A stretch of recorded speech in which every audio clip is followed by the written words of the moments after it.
सुप्रभात. आज आपण शिकणार आहोत वर्गीकरण. वर्गीकरण कसं करायचं. वर्गीकरण शब्दांचं असतं, आकृत्यांचं असतं आणि संख्यांचं सुद्धा असतं.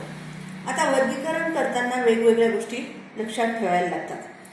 आकृत्यांसाठी त्यांचा क्रम, त्यांच्यामध्ये बदलणाऱ्या चिन्हांचा क्रम, पाण्यातली प्रतिमा, रेषा, बिंदू, आकार, आरशातली प्रतिमा यांचा विचार करावा लागतो. यासाठी आपण मागे काय केलं आहे की आपण सगळ्या अल्फाबेटचा किंवा मग नंबर्सच्या आरशातल्या तसेच पाण्यातल्या प्रतिमा ड्रॉ केल्या आहेत. त्यामध्ये आपल्याला लक्षात आलं असेल की काही शब्दांच्या आरशातल्या आणि पाण्यातल्या प्रतिमा सारख्या आहेत. उदाहरणार्थ एच, आय, ओ यांच्या आरशातल्या आणि प्राण्यातल्या प्रतिमा सारख्या आहेत. त्यामुळे या कुठल्याही फिगरमध्ये समजा जर का तुम्ही विचार करत असाल तर आधी यांच्याकडे पाहायचं नाही, आधी इतर शब्दांकडे पाहायचं, म्हणजे मग आपल्याला त्याचा अर्थ नेमका कळतो. यांच्याकडे पाहिलं तर कन्फ्युजन होण्याची जास्त शक्यता आहे. एक्स म्हणून मग हे अक्षर टाळून इतर अक्षरं पाहायची आणि मग त्यांच्या साह्याने आपण ठरवायचं की दिलेली प्रतिमा छान नीटपणे आहे की नाही. आलं लक्षात. नंतर मग क्रमवार आकृत्यांमध्ये रेषाखंडांची संख्या, त्रिकोण चौकोनांची संख्या, कोनाचा आकार, acute angle, obtuse angle, right angle याकडे लक्ष द्यायचं. संख्यांमध्ये समजा जर का आपण लक्ष करायचं म्हटलं तर संख्यांमध्ये सगळ्यात पहिल्यांदा आपण आज शिकूया डिव्हिजिबिलिटी टेस्ट. 2ची डिव्हिजिबिलिटी टेस्ट काय आहे. युनिट्स प्लेसवर इव्हन. 4ची काय आहे. Tens and units place divisible by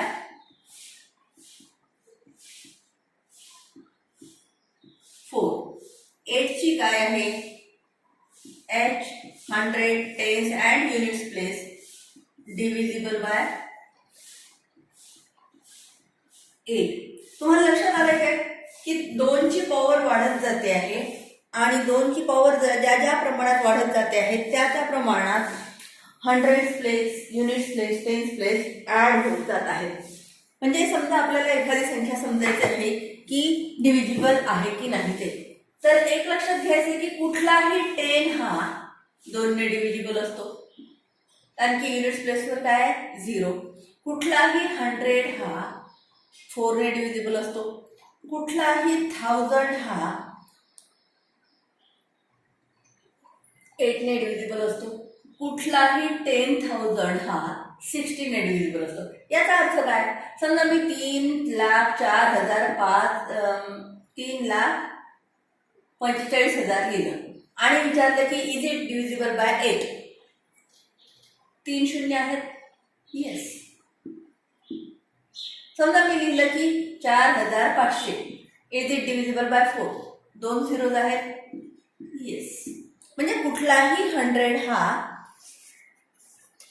4 ने डिव्हिजिबल असतो, कुठलाही 1000 हा 8 ने डिव्हिजिबल असतो आणि कुठलाही 10 हा 2 ने डिव्हिजिबल असतो.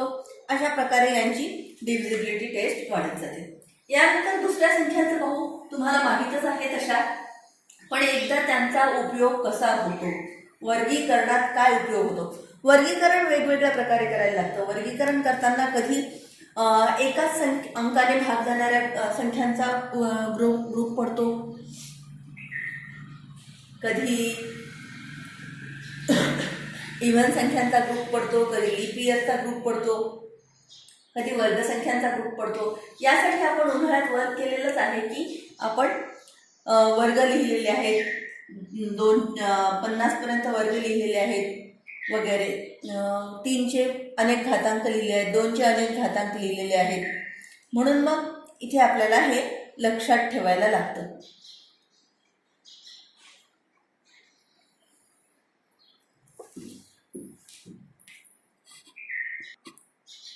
त्यानंतर आपण पाहूयात 3ची डिव्हिजिबिलिटी टेस्ट, 9ची डिव्हिजिबिलिटी टेस्ट. आपल्याला माहिती आहे 3ची डिव्हिजिबिलिटी टेस्ट. आपण त्याचं प्रूफ पाहायचं का? समजा एक संख्या आहे ABC. A is equal to काही पण असू शकते, XYZ ही संख्या आहे. याचा अर्थ काय? ही ABC संख्या 3 डिजिट संख्या आहे. याचा अर्थ काय? ही आहे 100A plus 10B plus C. मग आपण याला काय करूया? याला स्प्लिट करूया. 99A plus A plus 9B plus C plus B plus C. मग आपण यातलं काय उरलंय हे एकत्र घेऊया. 99A plus 9B bracket complete आणि सेकंड ब्रॅकेटमध्ये plus A plus B plus C ही ती संख्या आहे. मला सांगा, एवढ्या संख्येला 3 ने डिवाइड होतो का? ऑब्व्हियसली होतो. या संख्येला कुठल्याही परिस्थितीत, कारण की याचा एक डिवायझर कोण आहे? 99. काय पण जे येईल ते क्वोशंट येईल. फॉर एक्झाम्पल 99 इंटू 2 याला 3 ने डिवाइड होतो का? येस. काय येईल? हे इंटू 2 असेच राहतील आणि हे 33. 3 divided by 99. Quotient will be 66 and remainder will be 0. त्याचप्रमाणे 9B, 9 इंटू 3, 9 इंटू 4 याला 3 ने डिवाइड होतं का? ऑब्व्हियसली होतो. You can see quotient will be 3 into 4, कारण की 9 ला डिवाइड जातं. म्हणजे या संख्यांमध्ये एक लक्षात येतं की इथे 99A आणि 9B ला 3 ने निश्चित डिवाइड जातं. मग आपल्याला चेक काय करायचं? फक्त A plus B plus C ला डिवाइड जातं की नाही ते. म्हणजे आता मी एक संख्या घेते इथे. आताच कुठली घेतली होती मी? 2, 4 आणि 7. आता आपल्याला याचं चेक करायचं आहे डिवाइड जातं की नाही ते. तर या पद्धतीने पाहूया आपण. 99 इंटू 2 याला डिवाइड जातं 3 ने, is equal to 3 into 33 into 2. 4 ला, येस,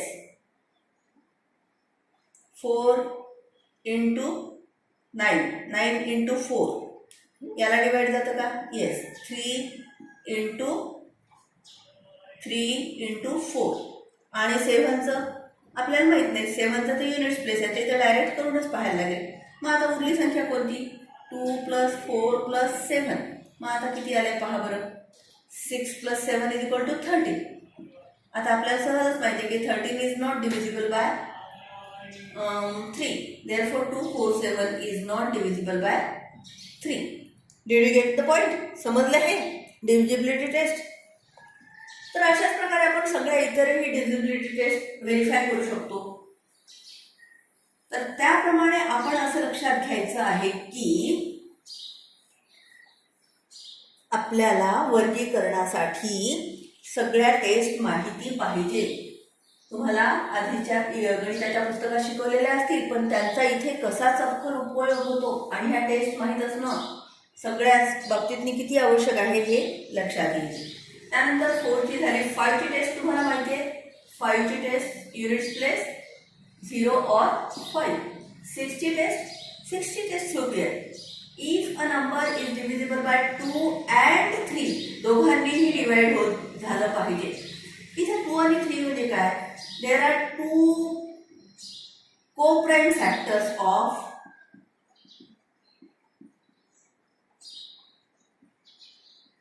6 आहे. को-प्राइमचा अर्थ काय?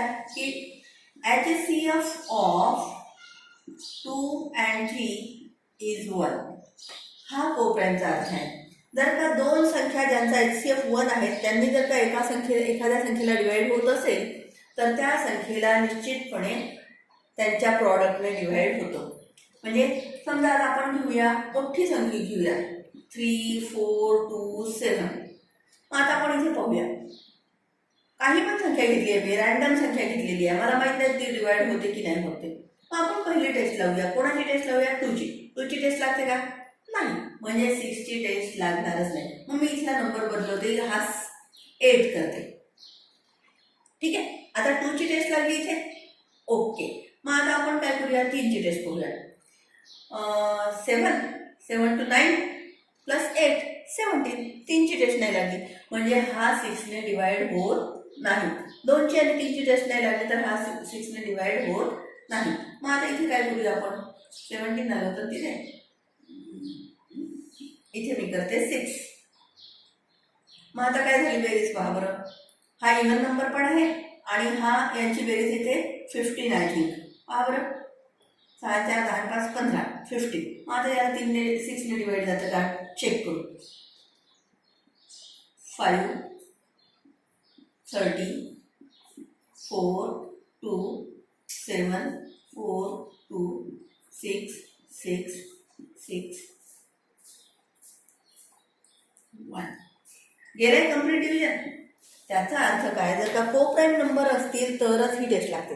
म्हणजेच काय, आपण आता को प्राईम नंबर नसतील म्हणजे काय होईल ते बघूया का आपण. ओके,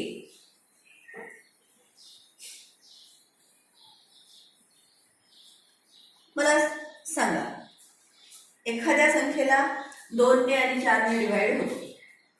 2 आणि 4ने डिवाइड होतो. तिला 2 आणि 4चं प्रॉडक्ट 8ने डिवाइड होईल का हे आपण शोधूया. समजा एखादी संख्या आहे 2ने आणि 4ने डिवाइड होणारी 12. 2ने डिवाइड होतं, येस. 4ने डिवाइड होतं, येस. मग 2 × 4 8ने डिवाइड होतं का, नो. कारण काय, इथे 2 आणि 4चा HCF किती आहे, HCF of 2 and 4 is equal to 2. Is it 1? हा 1 आहे का, नाही. म्हणून इथे याने डिव्हाइड असं प्रॉडक्ट चालत नाही. ओके, जिथे HCF जर का अशा टाईपचा 1 नसेल तर ती प्रॉपर्टी लागत नाही की ज्या दोन संख्यांनी एखाद्या संख्याला डिव्हाइड होत असेल, फॅक्टर असेल तर त्यांचं प्रॉडक्ट आहे त्यांचं फॅक्टर असेलच ही गॅरंटी नाही. म्हणून को प्राईम असणं फार गरजेचं आहे. 6 नंतर 7ची टेस्ट तुम्हाला माहिती आहे की युनिट्स प्लेसची दुप्पट करून ती मागे सबट्रॅक्ट करायची किंवा मग 7ने डायरेक्ट डिवाइड करून पाहायचं. आणि 7च्या टेस्टचं वैशिष्ट्य कसं आहे की ती पुन्हा पुन्हा पुन्हा पुन्हा लावावी लागते. म्हणजे शेवटच्या अंकाची दुप्पट करून मागच्या संख्येतून वजा करा, परत समजा खूप मोठी संख्या आली तर परत शेवटच्या अंकातून दुप्पट करून मागच्या संख्येतून वजा करा. असं करत करत छोटी संख्या येईपर्यंत वजाबाकी करत जावी लागते. 8ची टेस्ट तुम्हाला सांगितलेली आहे, 9ची झालेली आहे, 10ची तुम्हाला माहितीच आहे, युनिट प्लेसवर 0 आहे. 11ची तुम्हाला माहिती आहे. 11ची काय आहे टेस्ट, अल्टरनेट संख्यांची बेरीज यांचं सबट्रॅक्शन. म्हणजे समजा 2 4 7 8 ही जर का संख्या असेल तर यांच्या अल्टरनेट संख्यांची बेरीज 8 आणि 4 किती होतात 12 मायनस 9 9 7 आणि 2 9 इज इक्वल टू किती आल्या 3. 3 is not divisible by 11. Therefore 11 is not factor of 2 4 7 8. तर ही 11ची टेस्ट आहे. 12ची टेस्ट साठी परत तुम्ही कोप्राईम फॅक्टर पाहू शकता. 12 4 × 3 यांचा HCF 1 आहे.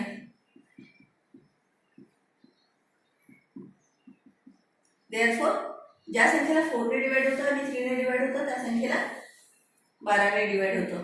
14 7 × 2 ज्या संख्येला इव्हन संख्या जिला 7ने डिवाइड होतं तिला 14ने डिवाइड होतं. 15 5 × 3 युनिट्स प्लेसवर 5 और 0 आणि डिव्हिजिबल बाय 3. 16ची माहितीच आहे, 17 माहिती नाही आहे. 18 9 × 2 even number divisible by 9 is divisible by 18. 20चे बरेच फॅक्टर आहेत पण त्यातला को प्राईम फॅक्टर निवडायला लागेल. 10 × 2 नॉट को प्राईम सो गेला. आणि 4 × 5 दीज आर को prime. HCF of 4 and 5 is 1. Therefore ज्या संख्येला 4 आणि 5 ने डिवाइड जातं त्या संख्येला 20ने डिवाइड जातं. त्यानंतरची संख्या आहे 21. 21 साठी 7 × 3 these are co-prime factor. 22 11 × 2 these are co-prime factor. 23 prime number आहे, प्राईम नंबरच्या सहसा टेस्ट कमी आहे. 24 आपल्याला इथे 6 × 4 घेता येणार नाही कारण की these are not co-prime. 8 × 3 घ्यायला लागेल, these are co-prime. ज्या संख्येला 8 आणि 3 ने डिवाइड जातं त्या संख्येला निश्चितच 24 ने डिवाइड जातं. 25 डिवाइड W/5. ओके, तर अशा प्रकारे या टेस्ट लक्षात ठेवल्या म्हणजे गणितं करायला सोपी जातात. आता गटात न बसणारा अंक शोधताना कधी कधी काय येतं की प्राईम नंबर असे कंटिन्युटीमध्ये देतात 2, 3, 5, 7, 11, 13. आता इथे आपल्याला कळणारच नाही की ही 4 अंकी संख्या नसून ही 2च अंकी संख्या आहे, 2च प्राईम नंबर आहेत. यामध्ये 4 प्राईम नंबर आहेत. इथे आपण वजाबाकी वगैरे करायला जाऊ तर जमणार नाही. कधी कधी संख्या कशा विचारतात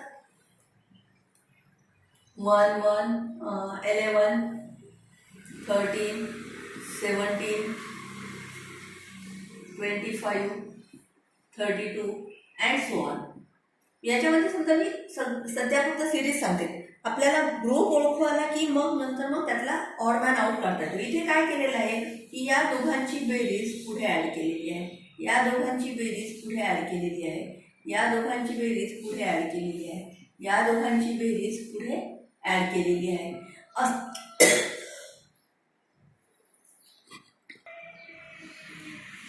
किंवा मग यामध्ये आपण मल्टिप्लिकेशन पण ॲड करू शकतो. 1, 1चं हे इथे हे 1, 1 पासून जर का सुरुवात केलं तर ते फार थोडंसं कठीण जातं, पण ठीक आहे. 1, 1 पासूनच सुरुवात करूया आपण.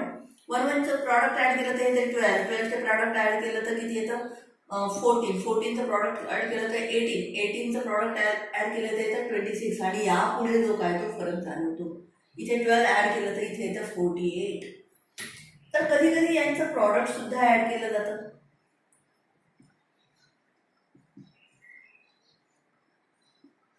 एकदा हा नियम जर का आपल्याला समजला तर मग आपल्याला गणित सोडवणं सोपं होतं. त्याचा पुढचा नियम आहे वर्गांचा. उदाहरणार्थ कसं लिहितात 525, 636, 749. इथे हे प्रत्येक ठिकाणी त्यांचे वर्ग समोर लिहिलेले आहेत. किंवा मग कधी कधी काय लिहितात 5006, 6, 7. इथे काय केलं की एक्स्ट्रीमची प्रॉडक्ट जी आहे ती मध्ये लिहिलेली आहे. ते या सगळ्या गोष्टींचा अभ्यास करून आपण वर्गीकरण संख्यांचं सोडवू शकतो. हे एक लक्षात घ्यायचं. आजला तुम्हाला मी होमवर्क देते आहे काही गणित आणि ते सोडवा. डिफिकल्टी आली तर मग मला जरूर विचारा. थँक्यू.